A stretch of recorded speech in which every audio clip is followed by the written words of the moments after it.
பிலிப்பியர் 3வது அதிகாரம் 14வது வசனம், லக்கை நோக்கி தொடர்கிறேன்.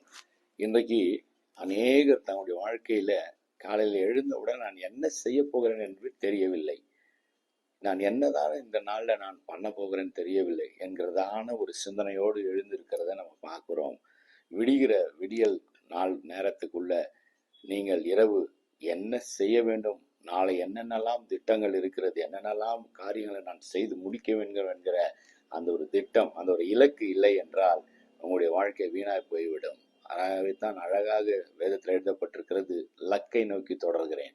உங்களுடைய லக்கு அது தெளிவாக இருக்க வேண்டும். நாளை தினத்தின் லக்கு என்ன, இந்த நாளில் என்னுடைய தீர்மானங்கள் என்ன, இந்த நாளில் நான் செய்ய வேண்டிய காரியங்கள் என்ன.